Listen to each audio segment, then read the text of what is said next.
नागपूरमधील पेपर फुटी प्रकरणात मोठी माहिती आता समोर आली आहे। 12वीच्या पेपर फुटीचं मुख्य केंद्र असलेलं उमरेड इथे क्लासचा सराव पेपर साम टीव्हीच्या हाती लागलाय।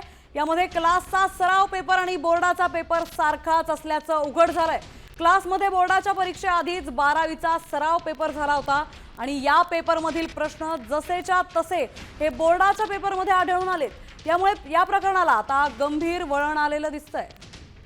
आपले प्रतिनिधी पराग ढोबळे आपल्या सोबत जोडले गेलेत। पराग, ही माहिती काही दिवसांपूर्वीच आपल्या हाती लागली होती, तर आज आपल्याकडे हे पेपरही उपस्थित आहेत, दिसतायत आपल्याला स्क्रीनवर। काय अपडेट्स आहेत?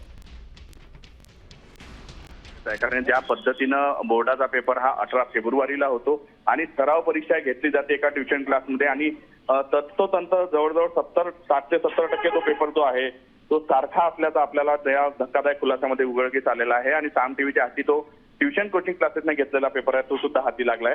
त्यामुळे हे सगळं प्रकरण नक्कीच गंभीर आहे, याकडे गांभीर्याने पाहिलं पाहिजे। या अनुषंगाने खरं तर बोर्डाने तक्रार केली होती, मात्र नेमका सूत्रधार कसा आहे, 15 दिवसापूर्वी हा पेपर कशा पद्धतीचा साधर्म असू शकतो, प्रश्नांची उत्तरं, त्याच्यातले पर्यायी प्रश्न, हे सगळे जर पाहता कुठेतरी संशयाला वाव आहे।